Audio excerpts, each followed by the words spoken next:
반갑습니다. 그리고 저에게 이런 기회를 주셔서 감사합니다. 저의 이 얘기는 법문이라고 생각하시지 마시고, 왜냐하면 제가 법문하는 자세로 이 얘기를 않겠습니다. 나도 이제 뭐 이루어진 것도 많지만은 이루고 싶은데 이루지 못한 그 맺힌 한도 많거든요. 그래서 그런 것을 친한 사람들을 만나서 술 한잔 하면서 통사정하는 기분으로 제가 이 얘기를 하고 싶습니다. 보현행. 제가 보현행이라는 말을 몰랐는데, 그 말은 들었지만은 구체적으로 보현행이 내 문제로 다가온 것은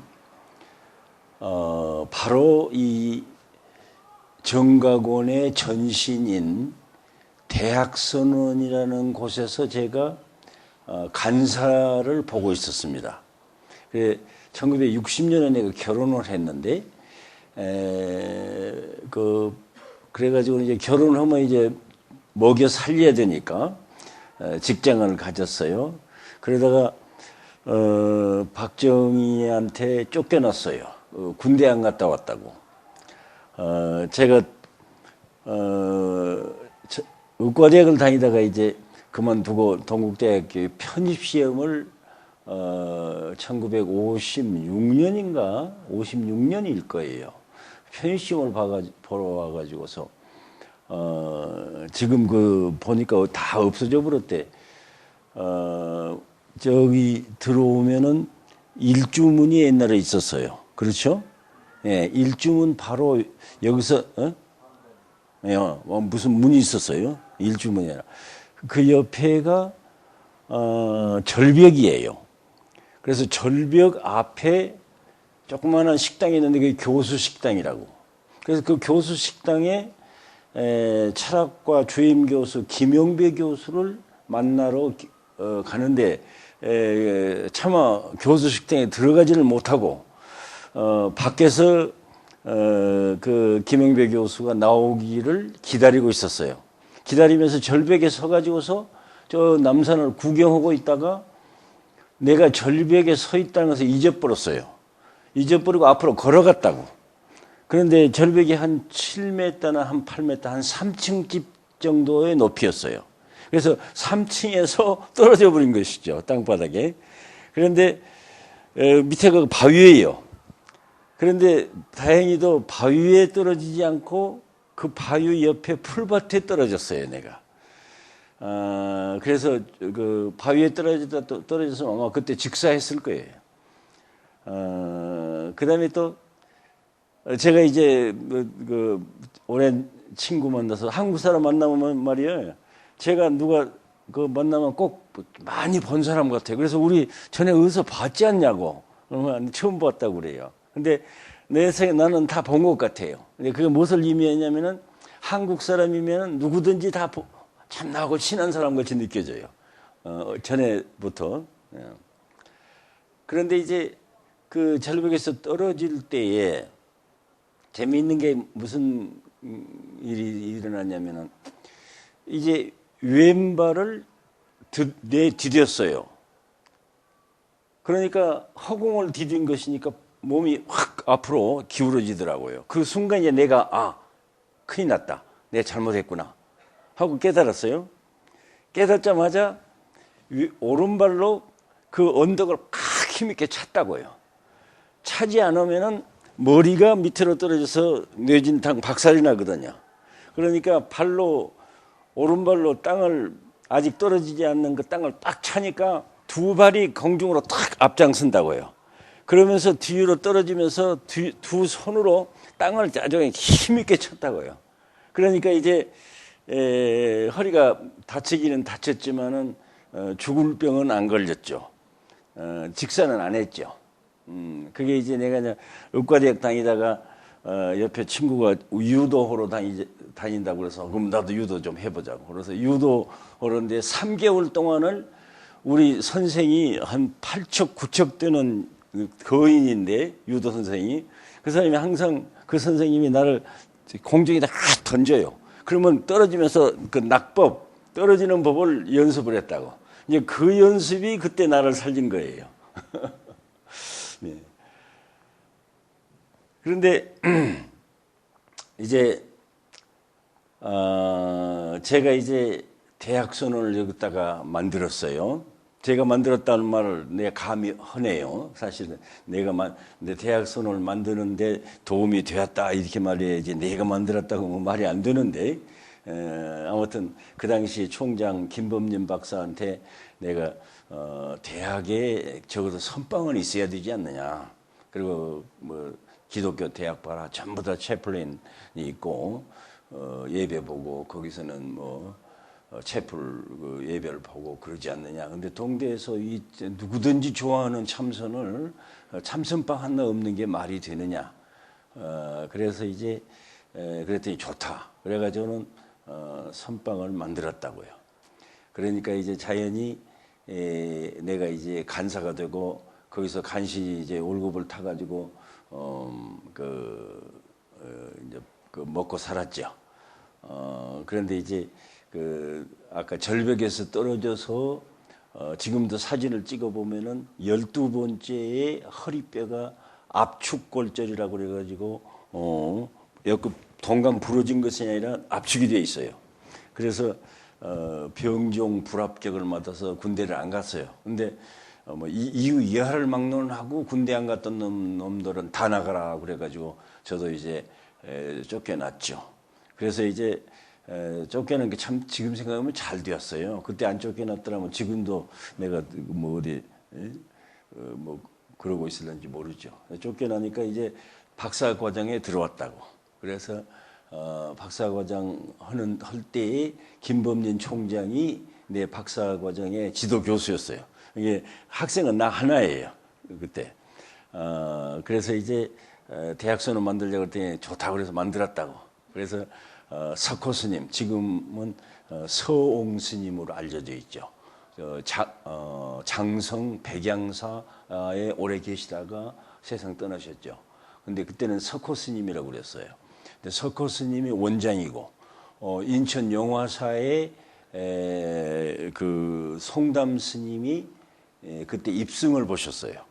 그리고 이제 제가 간사를 보고 그다음에 이영자 교수가 서기를 봤습니다. 근데 오늘 이영자 교수 안 오셨죠? 그 양반 나 편집하고 오래되었는데. 예. 그런데 그 대학선언에서 간사 역할을 할 때 노릇을 할 때에 석호 스님이 최남선 유명한 역사학자 최남선 얘기를 하시면서 최남선 씨가 돌아가실 때 그 가족이 그냥 안내해가지고 뭔가 가톨릭 신자가 되었다고 그러죠. 그런 경우 많잖아요. 우리 집안에도 그런 경우 많아요. 돌아가시려고 그러면 그냥 수녀들이 막 달려와가지고 다 뭐 자기 그렇게 잘하니까 모두 다 감동 먹어가지고 이제 가톨릭 입교하고 그러죠. 근데 최남선 선생, 육당 최남선 선생이 그렇게 보현행업품을 좋아하고 그렇게 독성을 오래 했대요. 그래서 제가 이제 제의를 해가지고 대학선언의 토요일 날 그 화엄경 보현행업품 강의를 시작했어요. 그래서 저를 대학 그 보현행업품하고 연결시켜 주신 분이 서옹 스님, 그때 그 스님이었어요. 그런데 대학선에서 이제 강의를 하면서 어쩐지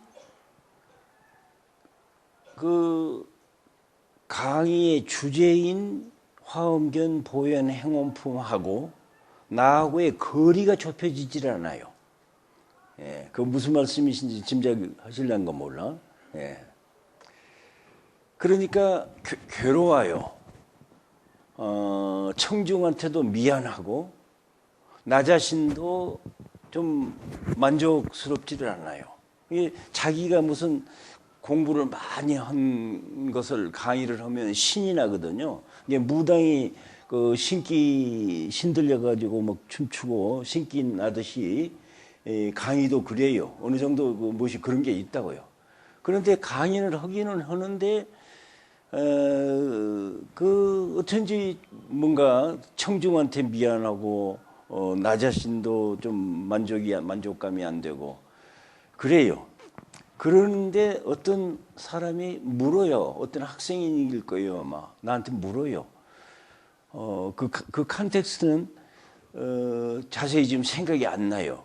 안 나는데 뭐라고 묻냐면은 선생님은 불교를 믿습니까? 이렇게 묻더라고요. 그런데 거기에 대해서 내가 좀 당황했어요. 그런 당황한 게 나를 불교 믿는다고, 예, 나는 불교를 믿습니다. 이렇게 말 못했다고요. 내 심정이. 예. 근데 왜 말 못했는가 하는 것을 그 당시는 내가 몰랐어요. 모르고 그저 아무튼 그 선생님 불교를 믿습니다 할 때에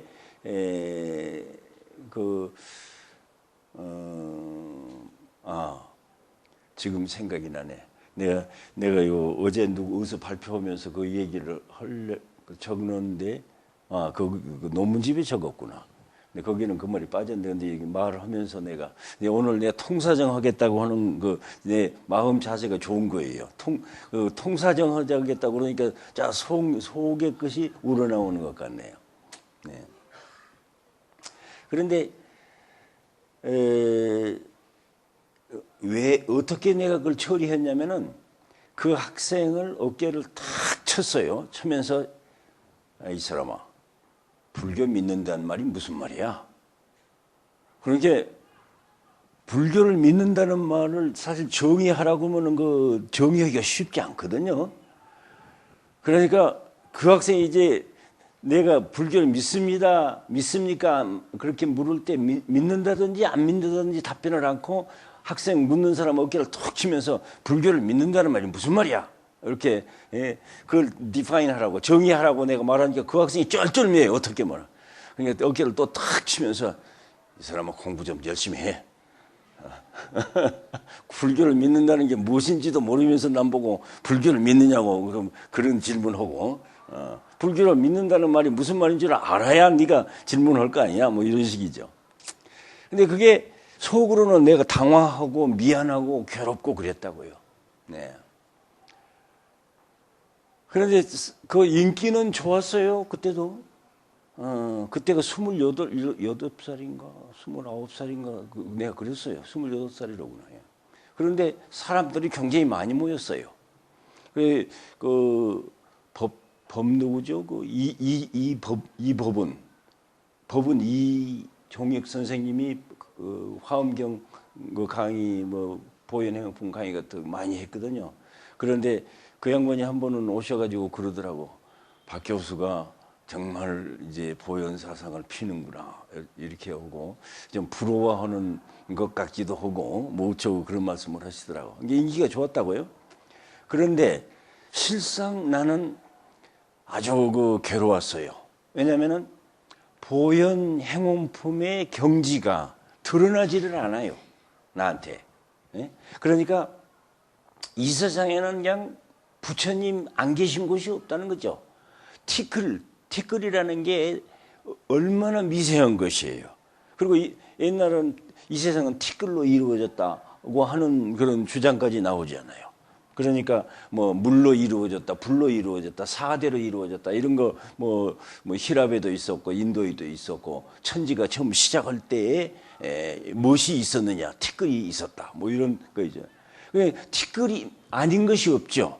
그런 이론에 비하면은. 그런데 그 티끌 수만큼 많은 부처님이 계신다는 거죠. 그런데 내가 그 티끌 수만큼 많은 그 많은 부처님, 그러니까 이게 천문학적 숫자가 아니라고요. 이건 완전히 인간의 숫자라는 개념 가지고는 설명 못할 것이라고요. 이 세상에 티끌 아닌 것이 없으니까. 그런데 거기에 내가 티끌 수만큼 많은 몸을 다 드러낸다고요. 이게 부처님이 티쿠스만큼 많고 나도 티쿠스만큼 몸이 많아가지고 여기에서 서로 눈에 보인 듯이 보고 말로는 하는데요. 그 경지가 나한테 떠오르지를 않아요. 이건 내가 나의 세계가 아니에요. 그러니까 미안하다고요, 내가. 그래서 나중에는 이제 고민에 빠지다가 그 대학선언 간사직을 내가 사표를 냈어요. 근데 모든 이 얘기는요, 건성건성 뛰면서 하는 거예요. 실제 뛰어넘는 그 사이에 이 얘기가 많아요. 그러니까 나는요, 내가 한때 이 미국에 처음 건너가 가지고서 달라스라고 케네디 대통령 암살당한 도시에 도착을 했어요. 그 텍사스주에 있는 한 큰 도시인데 거기에 남가주 서든 캘리포니아 아니야 내가 착각하고 있구나. 서든 메소디스트 유니버시티. 예. 그 남감리교 대학이라는 대학이 있어요. 미국에서는 그 대학을 SMU라고 그래요. 서든 메소디스트 유니버시티. 그래서 SMU예요. 그 신학교에 내가 다녔다고요. 그래서 그런데 이제 제가 이제 여러 무슨 얘기를 하면요, 이제 껑충껑충 뛴단 말을 지금 내가 주제로 삼고 있잖아요.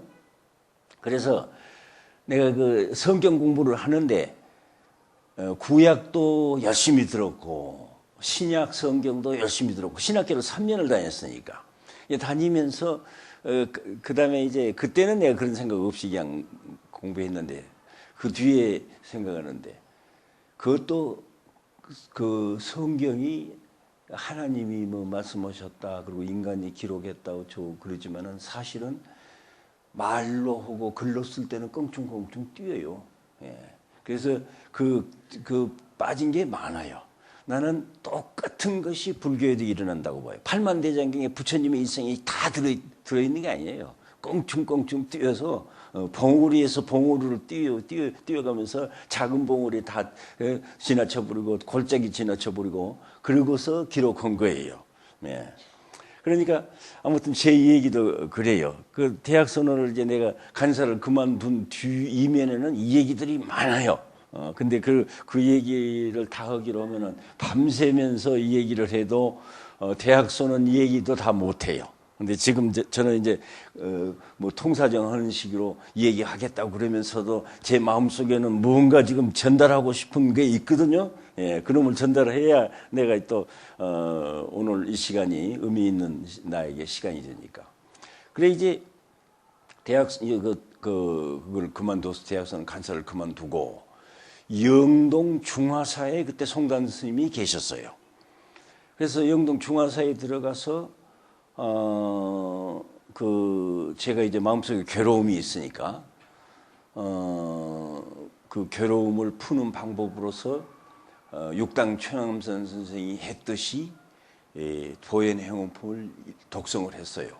그래서 아침부터 저녁까지 보현행원품을 그냥 고함을 지르면서 읽었다고요. 근데 성남스님이 워낙 점잖으신 분이에요. 가만 지금 생각해 보면 그 양반이 참선 주장하는 분이고 독경 내지 그런 것이지 않는데 일체 나한테 왜 그러느냐 참선이나 하지 뭐 하느냐 그런 거 안 해요. 나 가만 놔둬요. 그러면서 나한테 서비스를 할까 방 주고 밥 주고 또 여러 가지 잘해주니까 거기서 이제 그런 식으로 아무튼 보현행품을 독성을 하루 내 했어요. 아침 새벽부터 일어나서 밤 늦게까지 하루 내 이건 용맹정진을 했어요. 먹고 화장실 갔다 오고 세수하고 그것만 빼놓고는 막 읽었다고요. 그랬더니 처음에 이제 화엄경 보현행원품 첫째 줄을 읽으면요, 여러분도 그러시겠지만은 첫째 줄 읽으면 둘째 줄이 안 보이잖아요.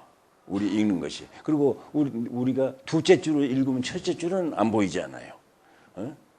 보통 그렇죠. 그런데 이것을 한 달쯤을 계속을 했더니요. 첫째 줄을 읽으면서 둘째, 셋째 줄이 다 한 뼈에 들어와요. 그러니까 내 입은 첫째 줄을 읽고 있는데 내 마음은 둘째 줄, 셋째 줄을 전부 다 봐오고 있어요. 그리고 또 내 입이 둘째 줄, 셋째 줄을 읽을 때에 첫째 줄이 보여요. 읽혀져요.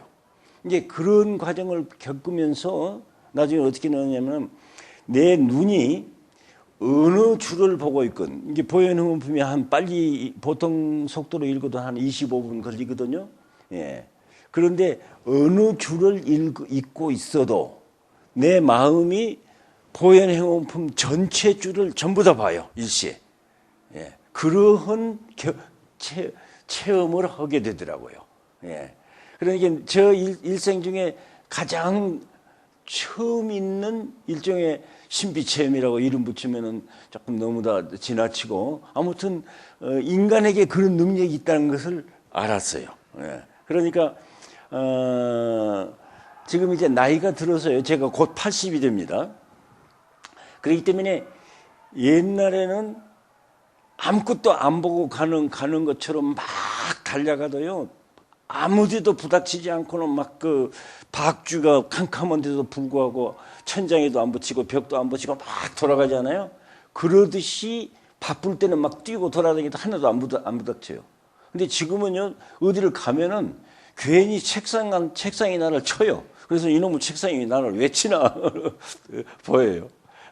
그만큼 이제 그 무엇을 의미하냐면 인간에게는 일일이 구체적으로 다 살피고 계산한 다음에 무엇을 정확하게 나가는 게 아니에요. 그런 인간에게 능력이 있다고요. 그러니까 한참 이럴 때 20대, 30대에는 이럴 때는 막 한 두 가지, 세 가지 일, 막 굉장히 무거운 일거리가 많은 일을 동시에 하잖아요. 동시에 해도 하나도 뭐 요즘처럼 무슨 뭐 차트 만들어 놓고 무슨 뭐 스케줄 만들어 놓고 뭐 몇 시부터 몇 시까지 뭐도 그런 거 하나도 없다고. 전부 다 내 머릿속으로 다 한다고요. 그래서 하나도 착오도 없이 20년, 30년 해냈다고요. 네. 그러듯이 인간에게는 책을 읽으면 많이 읽으면은 자기가 지금 눈이 무엇을 보고 입이 무엇을 어느 줄을 읽고 있든지 상관없이 첫째 줄부터 끝째 줄까지가 전부 다 나한테 들어오는 그런 경험을 해요. 그러자 내 마음이 굉장히 편안해지고 이 우주 전체가 화엄경이에요. 그리고 이 우주 전체가 내 속에 딱 들어와 있는 것 같아요. 그러니까 내가 우주보다 더 큰 것 같아요, 기분이. 예. 그리고 또 동시에 우주의 그 삼라만상, 그 두두물물 그런 표현이 있지 않습니까? 그런 모든 것 속에 내가 다 들어가 있는 그런 느낌이에요. 예. 그러니까 아무리 적은 것이라도 그 적은 것 속에 이 우주 전체가 다 들어가 있다. 이게 화엄사상 아닙니까? 이게 의상대사가 쓴 법성계의 일즉일체 일체즉이란 말이거든요. 다중일. 그게 아무리 적은 거라도 그 적은 것 속에서 이 세상에 있는 모든 만물이 다 들어가고 또 그 적은 것은 또 모든 만물 속에 다 들어가고 하는 그 화엄의 일즉일체의 경험을 본 것 같아요. 기분이. 예. 그러면서 마음이 편안해지면서 누가 그다음부터는 길거리에서 내가 옛날에 그 동덕이라고 한 그 여자 중학교에서 저희 결혼 막 해가지고 그 화문 선생을 했어요 내가. 그래서 근데 그 애들하고 친했다고 애들하고. 그래서 길거리에서 그 애들을 만났어요. 지금도 기억이 나네요. 그 어떤 그 여학생이 옛날 제자죠. 선생님 불교에 미쳤다던데요. 그러고 그러더라고. 이렇게, 나 요즘에 불교 공부 열심히 하지. 이게 미쳤다고 그러면은 그 조금 뭐 거부감을 느끼고 뭐 미치기는 뭐 미쳐 한다든가 뭐 보통 상식에서는 대꾸를 그렇게 하지 않아요.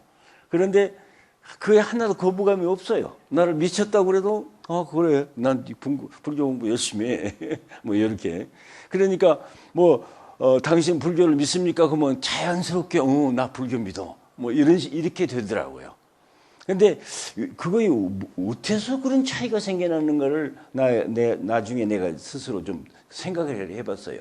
그런데 제가 생각한 결과 일종의 자기 분석이죠. 지난 날을 자기 분석적으로 좀 비판적으로 좀 보는 거예요. 대학서는 간사를 하면서 보현 행원품을 강의할 때 저는 완전히 지성을 가지고 보현 행원품을 읽었다고요. 그러면 우리의 지성이라는 게 상당히 과학적인 거예요. 예. 디지털 월드하고 비슷해요. 그 자기 원칙이 딱 있어가지고 별걸 다 알고 있는 것 같지만은 자기 원칙 밖의 짓은 못 하지 않아요. 지성이라는 게 그런 거라고요. 그런데 이 세상에 티글스만큼 많은 부처님이 있는데 내가 그 앞에 티글스만큼 몸으로 일시에 드러나가지고 그것도 내 손바닥을 보듯이 다 맞서 보면서 이걸 말로는 하는데 그게 체험이 돼요? 짐작이 돼요? 자기는 뭐 흥분해가지고 뭐 막 이것이 부처님의 세계고 이것이 연기의 세계고 공의 세계고 뭐 창조의 세계고 뭐 큰 소리 했지만은 자기 실상은 그렇게 안 되어 있거든요. 그러니까 말하고 난 다음에 허전하다고요. 그게 내 세계가 아니니까. 그러니까 보현행호품을 강의를 하고 강의 잘한다고 사람들도 많이 오고 그랬지만은 그때에 나는 괴로웠고 괴로운 이유는 내가 보현행호품을 아르마리로, 여러분들 아르마리란 말을 아세요? 아르마리, 해오 그렇게 보조국사 진으로 그렇게 말하는 그게 이제 우리 지성이에요, 지식이에요. 지식으로 공부할 때예요. 그러니까 안 돼요. 지식으로 공부하는 것은요, 자기가 주장하는 것과 자기 자신과의 거리가 좁혀지질 않아요. 그러니까 아무리 이 나라를 잘 살게 하겠다고 남북 통일을 하겠고 모든 가난한 사람들을 전부 다 내가 평등하게 먹여 살리겠다고 야단해도 그것이 지식으로 하는 이상 그렇게 자기 말하는 것과 자기 자신의 삶이랄지 자기 자신의 세계하고는 거리가 좁혀지질 않습니다. 그런데 그런 경험은 크게 말해서 뭐 거창하게 제가 지금 말씀드립니다만은 사실은 누구든지 경험한 거거든요. 그 지식으로 사는 사람의 한계고 고민이거든요. 그런데 영동 중화사에 들어가 가지고 그렇게 한 달 동안을 막 그렇게 읽었더니 아까 그런 한 줄 어느 줄을 이끌어내가는 경전체가 나한테 드러나 있는 그런 경험을 했다고요. 그런데 그것은 지식의 세계가 아니거든요. 그렇죠?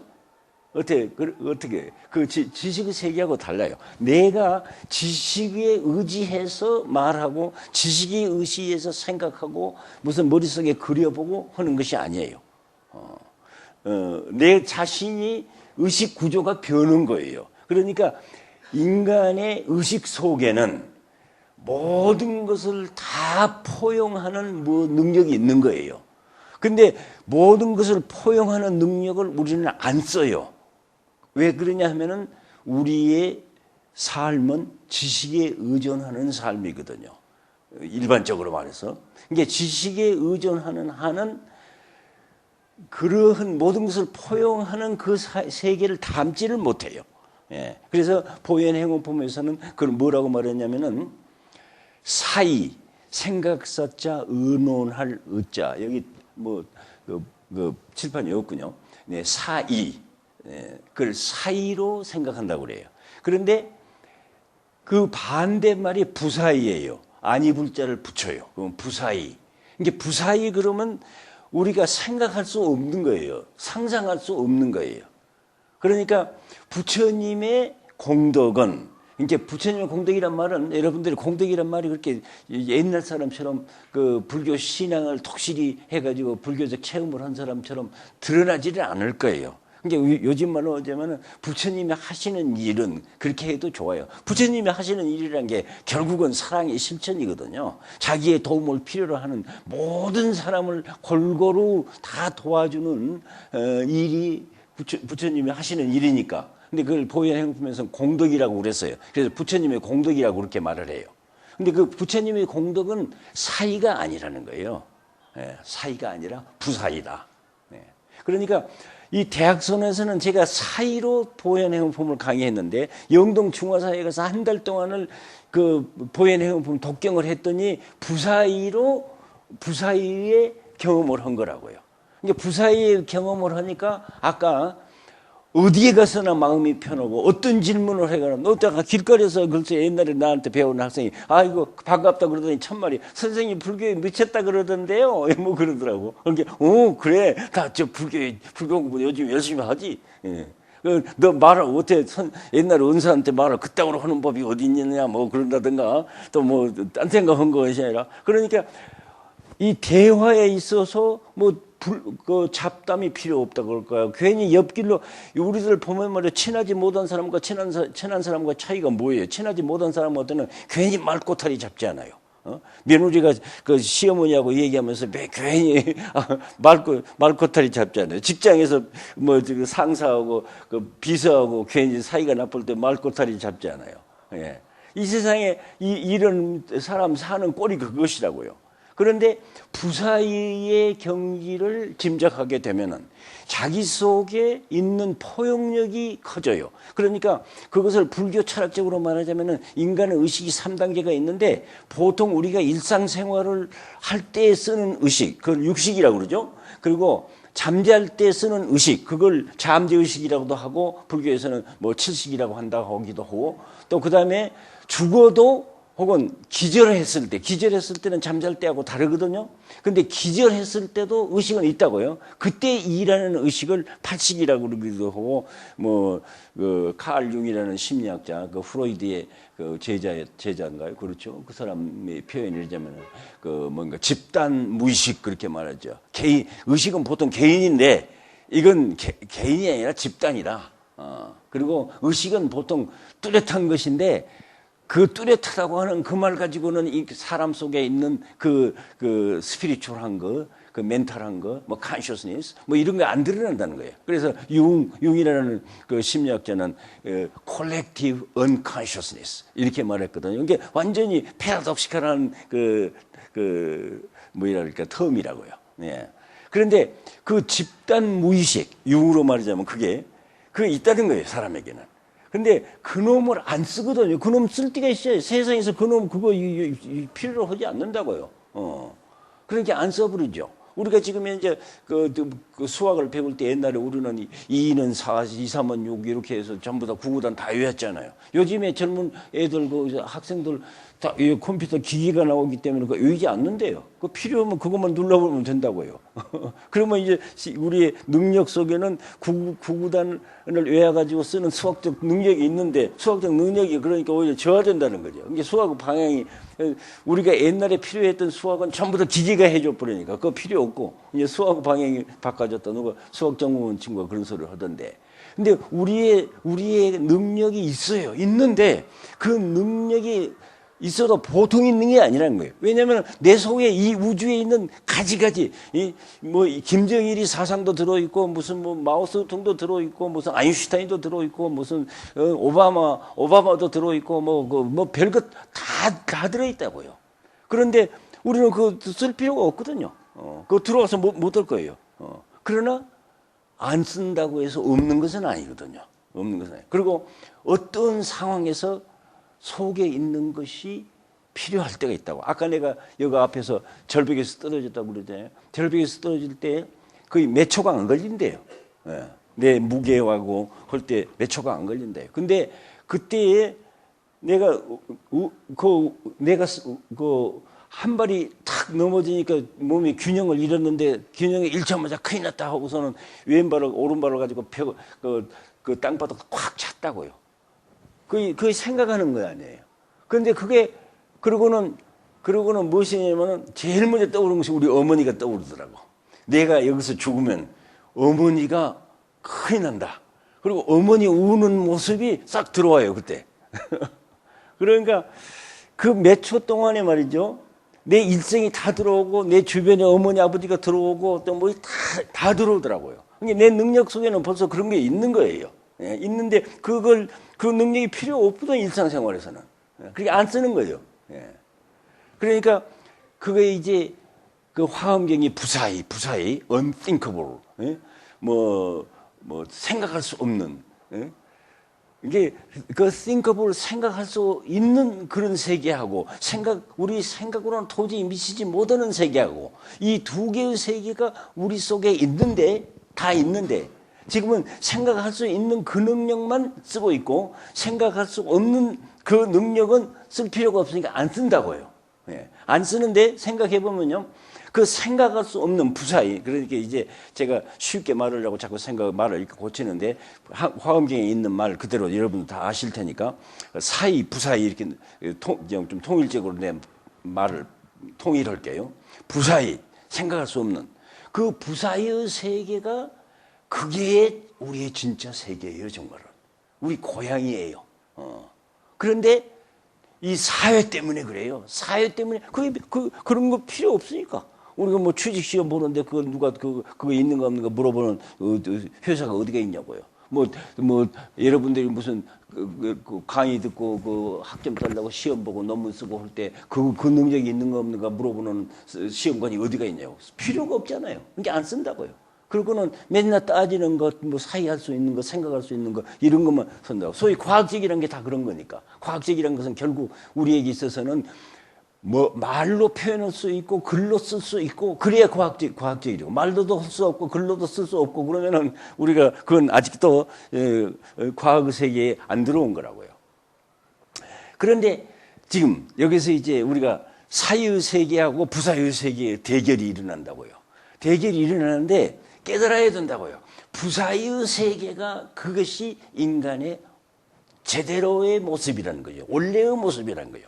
우리를 이게 되면 죽는 그런 순간이 올 때 절벽에서 떨어졌다든가 무슨 죽는 그 어려운 처지에 있을 때 그래도 나를 살려준 놈은 이 부사의 세계예요. 그놈이 나를 살려줘요. 사의 세계 나를 안 살려줘요. 난 조그마한 경험이지만 말이에요. 제가 박사학위를 UC 버클리라고 아시는지 모르겠어요. 샌프란시스코 옆에 그 캘리포니아 주립대학의 메인 캠퍼스 중에 하나죠. 거기서 박사학위를 했는데 제가 이제 박사학위 그 논문 심사를 받았어요. 그런데 제가 떨어졌어요. 시험에. 그런데 우리 집사람이 그렇게 말해요. 당신은 참 묘하다고. 시험 봐가지고 떨어졌다는 것이 그것이 무슨 장담이라고 사람만 만나면 시험 봤다가 떨어졌다는 소리를 말로 하느냐고. 그래서 내가 그래도 선생질을 오래 해서 말은 좀 할 줄 아는가 봐요. 우리 집사람한테 뭐 이런 거니. 박사학위 시험 봐가지고 떨어졌다는 것이 부끄러워한다면은 그게 어디 제대로 된 사람이냐.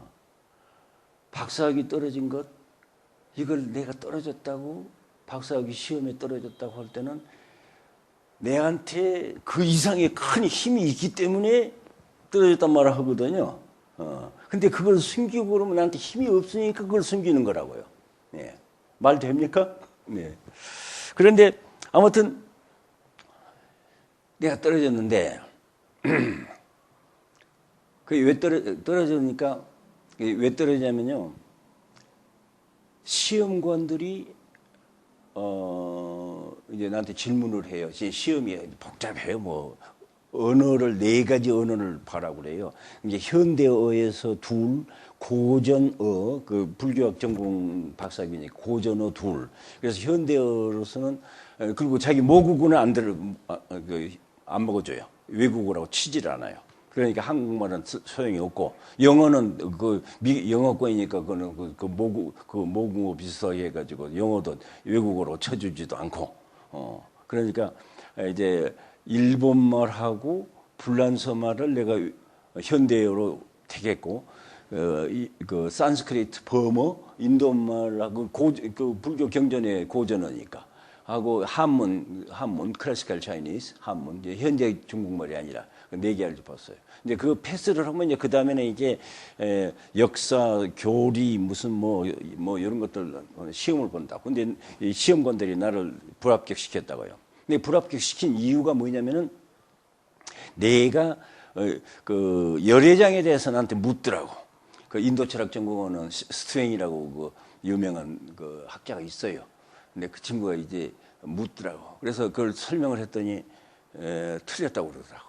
근데 왜 틀렸다고 그러냐면은 열애장은 타타가타 가르반데 이것은 인도 사상이고 인도에 이렇게 답변을 해야지. 내가 진제3장이 어떻고 열애장경이 어떻고 그러니까 그 자기는 모르는 거거든요. 그 사람 한문 읽을 줄 몰라요. 그러니까 자기가 알고 있는 것이 인도 문헌밖에 못 읽어요.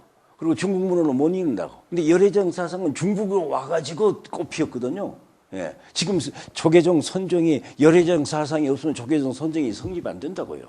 그만큼 열애장은 지금 동양으로 북방으로 올라와서 중국, 한국, 일본으로 올라와서 막 일을 한다고요. 그러니까 나한테 그냥 어마어마한 문제거리가 얘기거리가 있다고요. 그걸 다 얘기했는데 틀렸다는 거예요. 인도 사상으로 봐야 된다는 거예요. 그러니까 내가 화가 안 날 수 있어요? 지가 무식해가지고 유식한 제자를 낙제시킨 거예요. 어떻게 화가 나든지 정말로 그냥 막 뭐 좀 쌍소리 좀 할까 씹어 먹고 싶더라고. 그래가지고 막 화가 나는데 견딜 수가 없어요. 거기에서. 그래도 이미 그 커미티에서 위원회에서 불합격 해버렸는데 내가 어떻게 해볼 도리. 그러나 그 불합격은 다시 봐라. 뭐 이런 것이죠. 영원 불합격이 아니죠. 그래서 이제 분한 것이 어떻게 못 참아요. 그래서 내가 내 공부방에는 그냥 불교 책이 산더미로 쌓여 있어요. 그래서 이 책 뒤지면서 어쩌면 내가 이 고통, 이 분한 고통, 억울하고 분하고 온 고통을 벗어날까. 아무리 이 책을 뒤져보고 읽어보고 저 책을 뒤져보고 읽어보고 성경이고 불경이고 뭐 하나도 뭐 관음경이고 하나도 나한테 도움이 안 줘요. 그 읽어봤자 내 분함이 가라앉지를 않아요. 그런데 갑자기 내가 해인사 백년하면서 성철 스님 모시고 또 한 3년 중로를 했거든요. 갑자기 해인사 백년하면서 무자화두를 제가 무자화두를 가지고 참선 정진을 해요. 근데 무자화두를 하는 그 장면이 착 들어오더라고. 그러면서 거기에 얼마나 머물러 있는지를 모르는데 내 분함의 양 싹 그 뭐 얼음이 태양을 만나서 녹듯이 싹 녹아버려요. 그러면서 개운해져 버려요. 그래가지고는 분한 생각이 하나도 없어져 버려요. 자, 이것이 무엇이냐고요.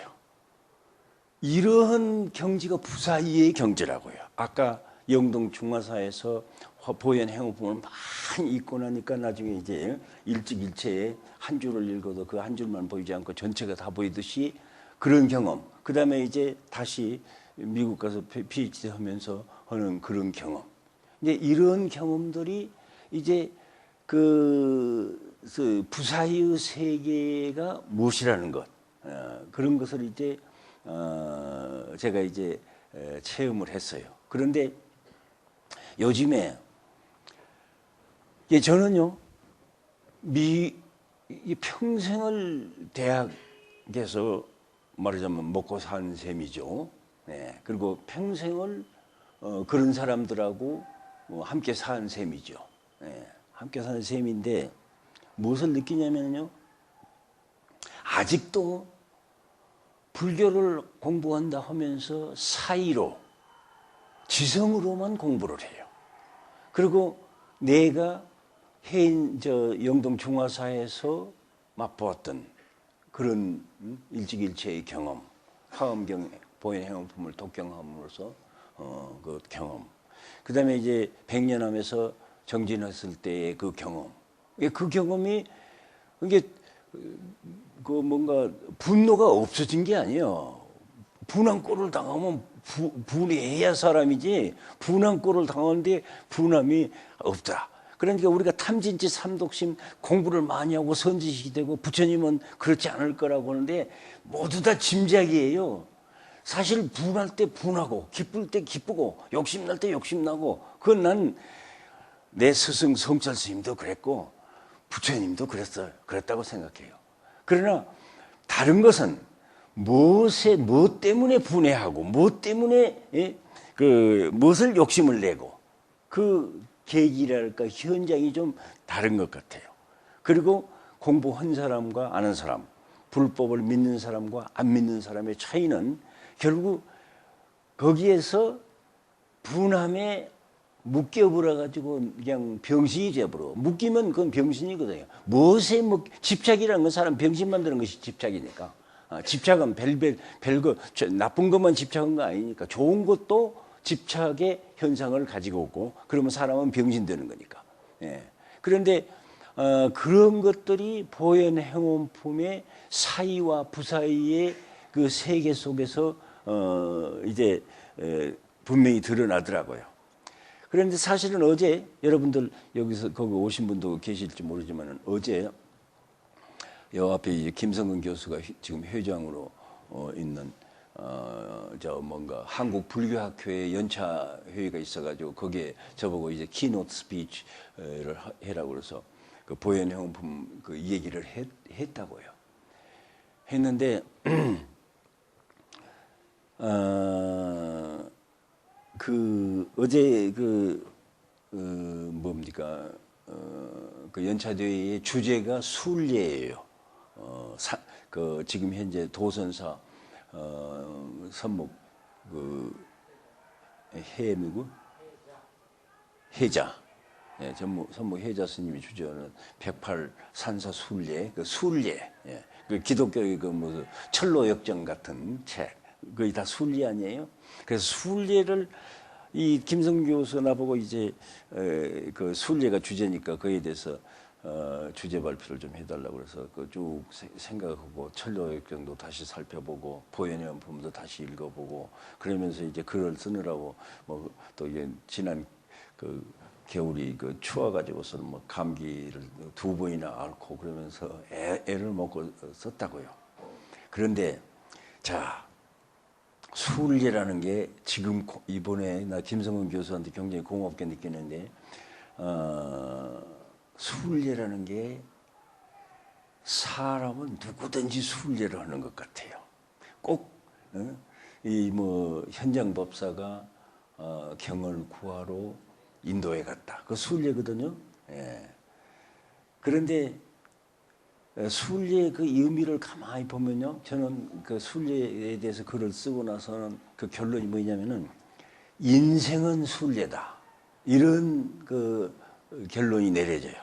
그래서 인생은 순례이기 때문에 순례자만, 즉 현장법사 같은 그러한 위대한 승려, 그분들만 순례하는 게 아니에요. 사람은 누구든지 순례를 해요.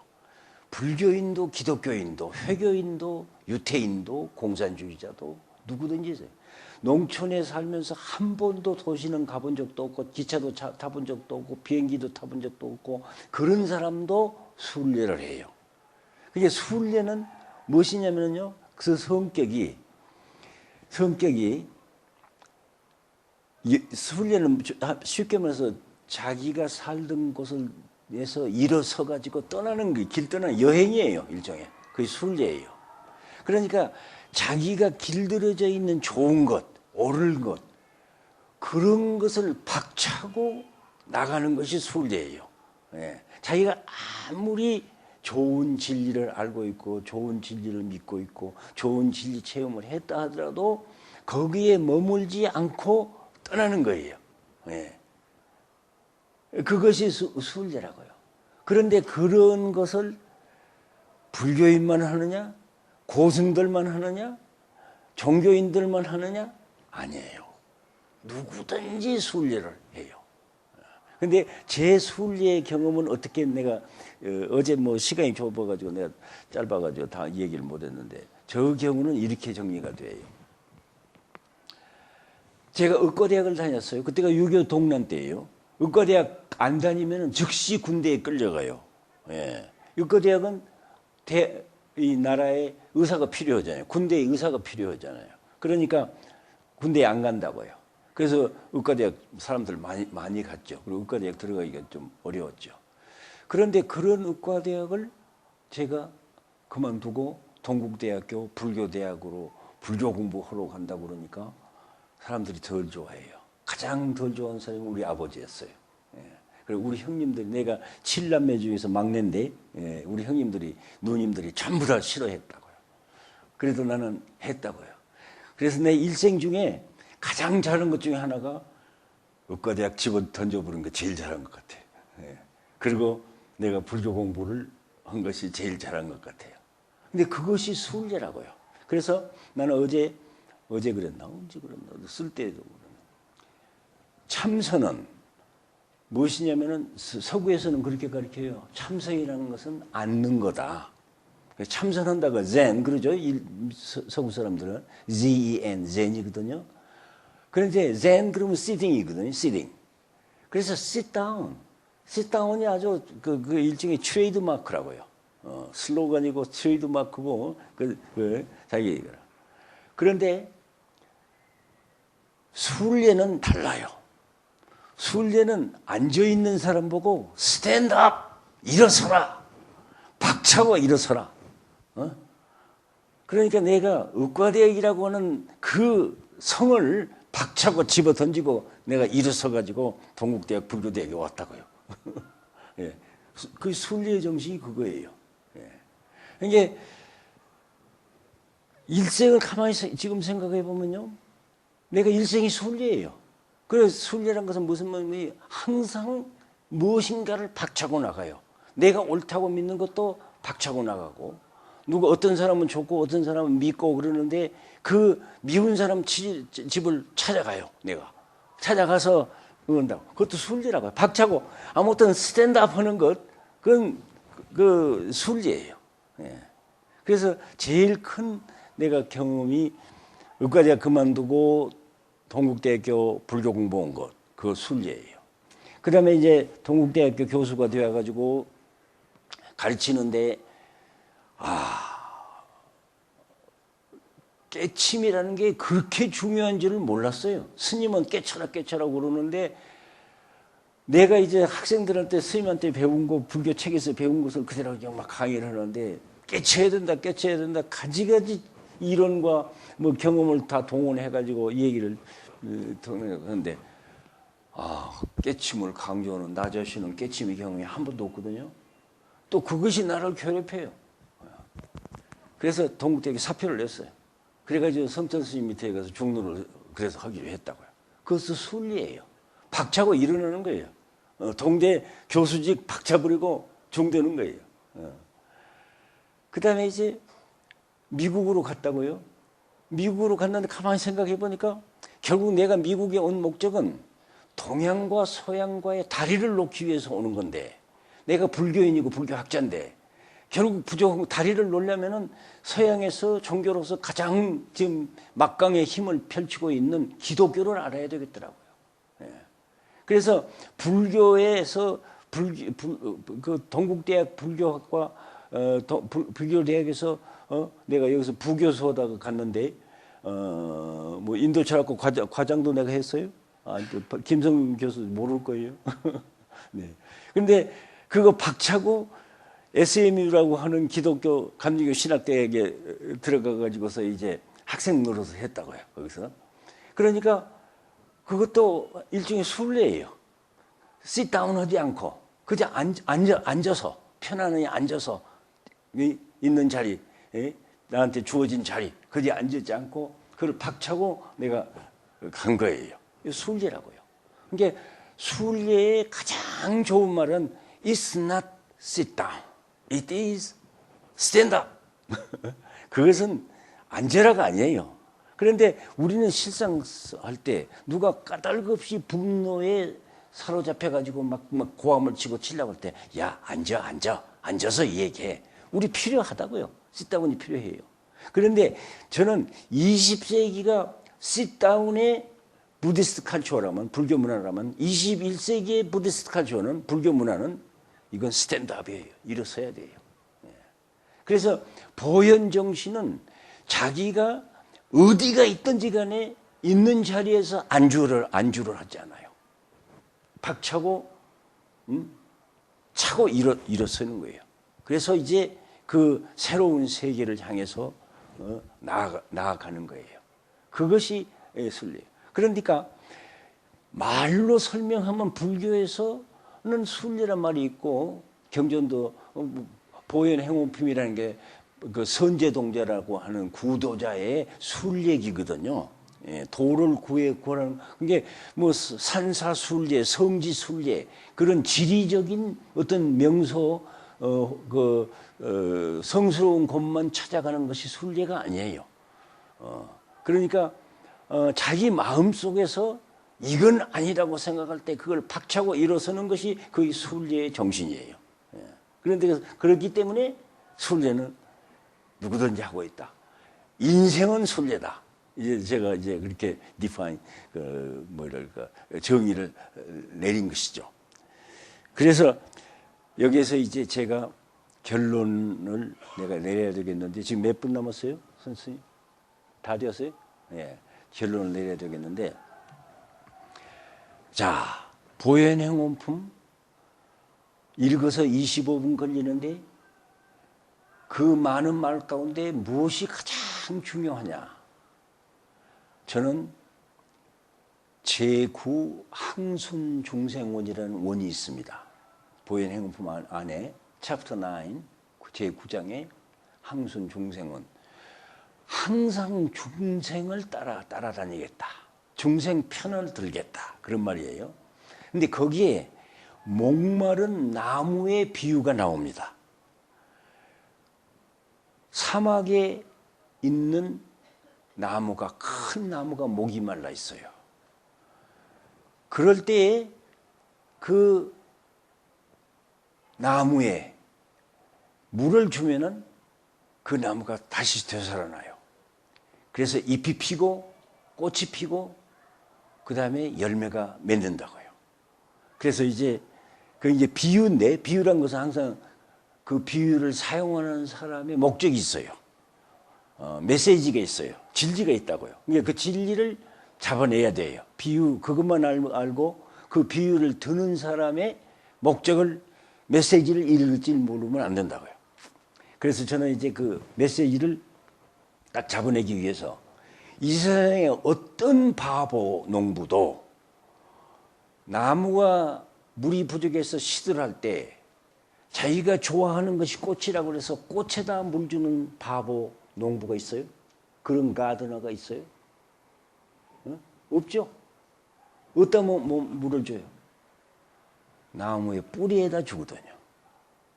자기가 원하는 것은 꽃이고 열매인데 꽃과 열매에 물을 안 주고 눈에 안 보이는 뿌리에다 준다고요. 예. 그게 농부의 지혜라고요. 불교에도 똑같은 일이 벌어져요. 일체 중생이 생사고해에서 죽고 사는 괴로운 바다에서 고통을 받고 산다고요. 목마른 나무하고 똑같아요. 고통받는 것이. 진리의 물은 들어오지 않고 고통을 받고 있다고요. 자, 나무의 경우는 뿌리에 물 주란 말이 얼른 들어와요. 사람의 경우는 뿌리에 물 주라 할 때 그 뿌리가 뭐냐고요. 뿌리가 뭐냐고요. 화엄경 보현 행운품 제9 항순중생을 읽어보세요. 그게 답변이 있습니다. 뭐라고 답변했냐면은 보살이건 부처님이건 지혜건 자비건 전부 다 나무로 비하면은 잎이나 꽃이나 열매라는 거죠.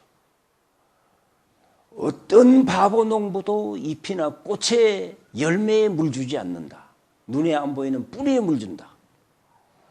지금 중생이 이렇게 괴로워할 때 중생의 꽃, 중생의 잎, 중생의 열매에다가 물 주는 바보는 있어서는 안 된다는 거예요. 그러면 우리의 사람의 뿌리는 뭐냐? 이거 이제 보현 행운품의 화두예요. 사람의 뿌리는 뭐냐? 근데 선종의 화두하고 달라서 답변을 그 자리에서 기양해요. 사람의 뿌리는 괴로워 생사고해에서 허덕이는 사람의 뿌리는 일체 중생이라는 거죠. 그러니까 일체 중생에게 물을 주라는 거예요. 그러면 자비가 나오고 지혜가 나오고 보살이 나오고 불이 나온다는 거죠. 그런데 우리 현실을 지금 돌이켜 봅시다. 우리 불교인들이 정말로 일체 중생에 물 주고 있느냐는 거예요. 눈에 보이는 잎이나 꽃이나 열매인 것에 물 주는 시기라고요. 그렇죠? 이 고쳐줘야 된다고요. 들고 일어나야 돼요. 우리는 이 이상 더 그러지 맙시다. 보혜는 행원품이 이미 우리에게는 가르쳐 줬습니다. 눈에 안 보이는 일체 중생. 일체 중생이 여기 광고 붙었던데, 법정 스님은 묻생명, 그렇게 번역하셨던 것 같아요. 묻생명. 예. 현대말로 한 거죠. 묻생명. 예. 묻생명을 위하다. 자연을 위하자.